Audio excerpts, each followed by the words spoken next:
I would have been incredibly happy never telling this story, but at the same time, it's one of my favorites because it comes with a lot of morals. Last story time I made, people kept calling it fake even though I put a lot of video and picture evidence in the story. So I'm looking at that and I'm like, okay, well I can never tell this one. But at the same time, I'm like, fucking, well shit, if you can tell a story and put evidence in it and people still call it fake, then there's literally no point in holding back. So I'm gonna tell this story.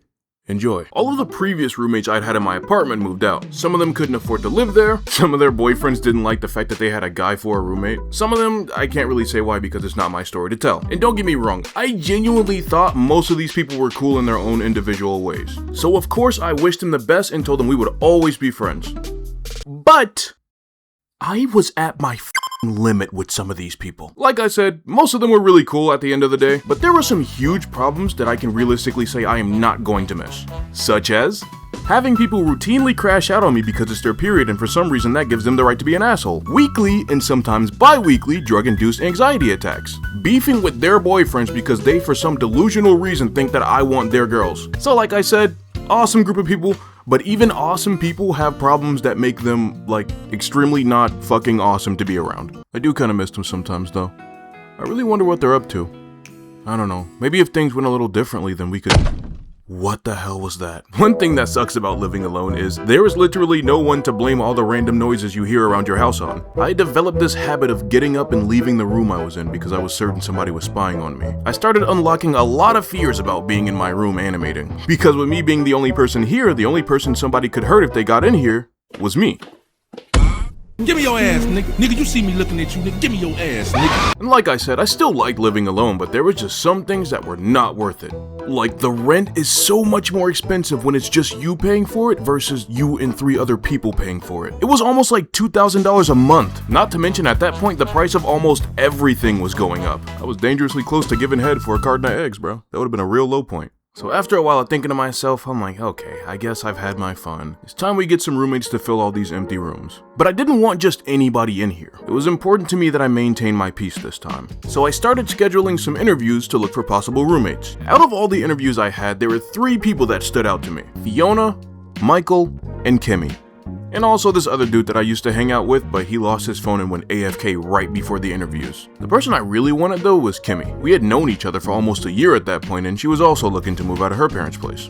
But due to what I can only imagine is the way that I look, going against their traditional Asian values, they did not want her moving in with me. It actually escalated and they ended up calling. And even though she couldn't live there, she would come to visit me like almost every single day, which, in my opinion, makes it like she actually does live there, so I don't really know what her parents were going for. But Fiona and Michael seem like cool people, so the last thing left for them to do was to sign the contract. After that, we shook hands and...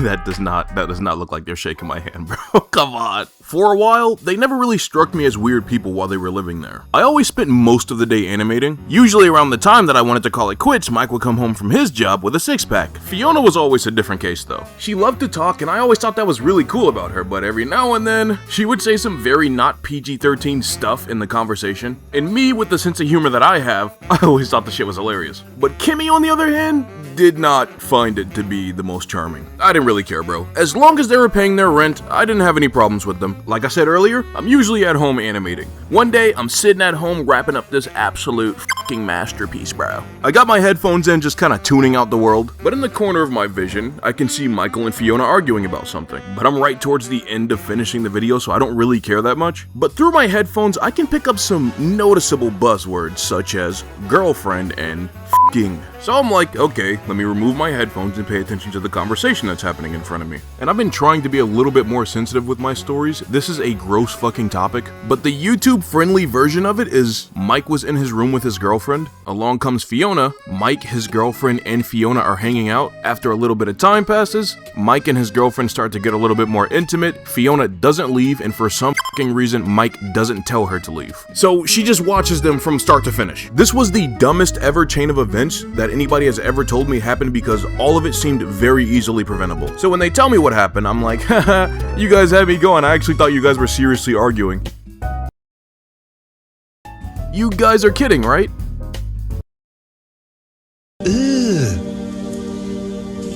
Brother, But when I found out they were serious, that shit really pissed me off.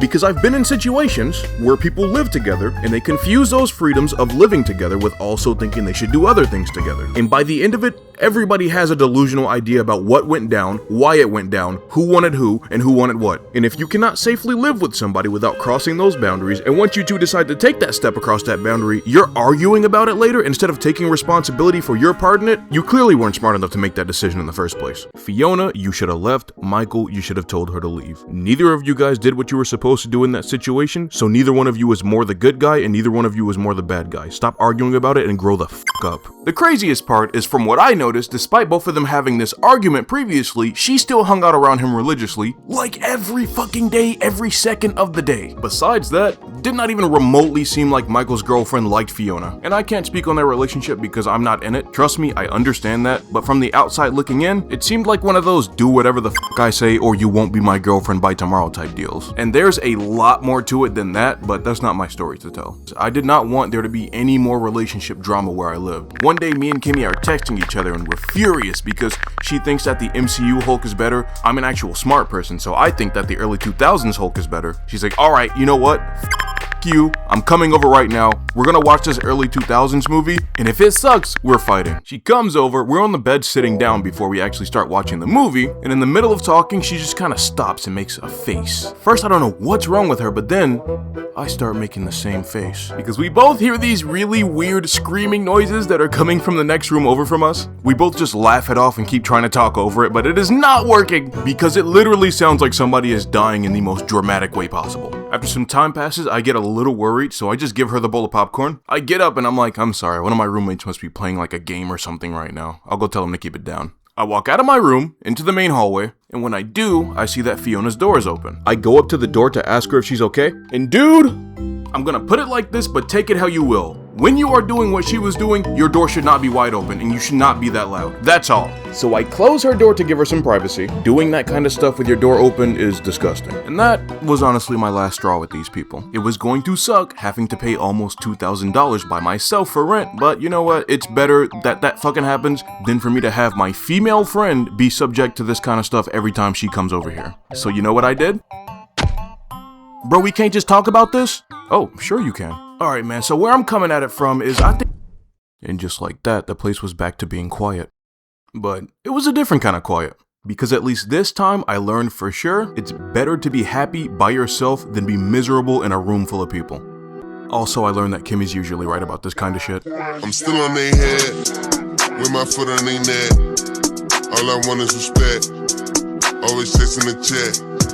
Got my bullseye in red, while I'm cooling instead. 10K in a Jan Sport, roll the weed on my passport.